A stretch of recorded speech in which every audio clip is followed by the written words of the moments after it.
In this lesson, we are looking at hormone control pathways, and there's a lot to learn in this section, but again, we're going to focus firstly on what hormones actually are and how they work within the circulatory system. So your body has a lot of ways to actually send messages, and we've looked at nervous system messages, so that electrical action potential and the chemical movement at the synapse, and there are a variety of other types of chemical messages that we can look at.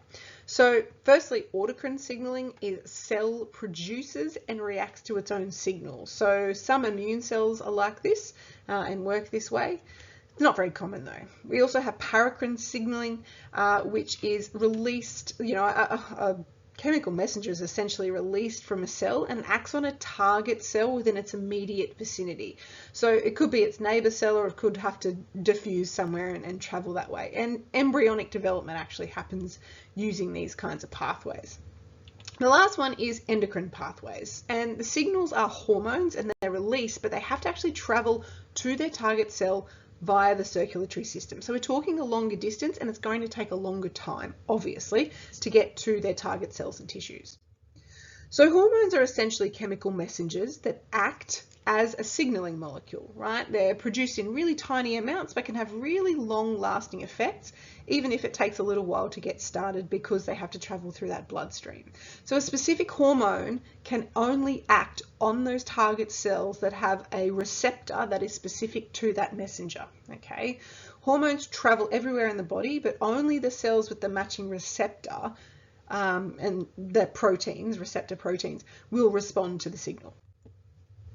Now, endocrine glands are ductless glands in animals which secrete hormones into the bloodstream. We've just talked about that. And from here, they can enter the lymphatic system. Now, ductless glands means that they just kind of secrete or ooze hormones out directly into the bloodstream, as opposed to, say, exocrine glands, which have ducts and pipes that control where they send their chemical messages, as opposed to just kind of having to hitch a ride on the bloodstream and hope they find their target cell. Now, the main endocrine glands are the pineal gland here, the pituitary gland here, it's producing lots going on. The parathyroid and the thyroid are ones you've probably heard of.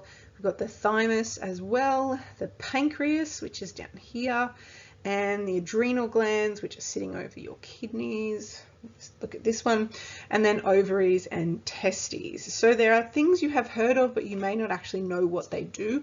And also things like the pancreas actually have multiple functions, so they're exocrine and endocrine.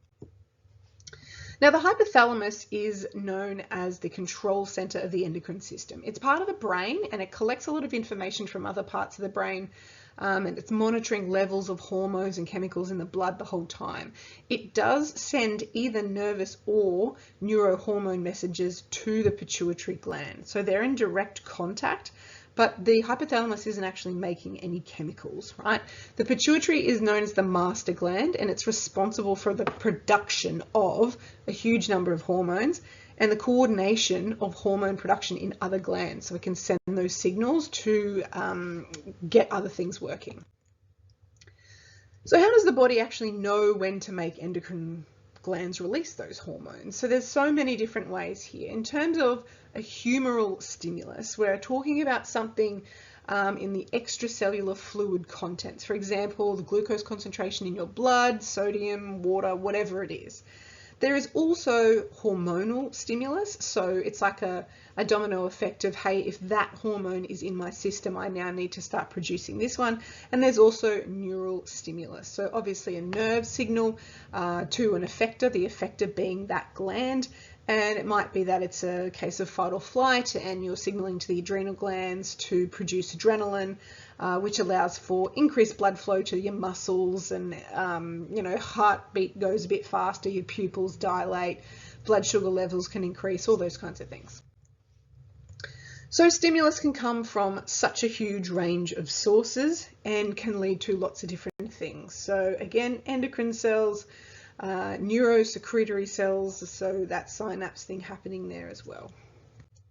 So we really just looked at what hormones actually are and how they work within the circulatory system or the lymphatic system. All of this will be happening in a different video.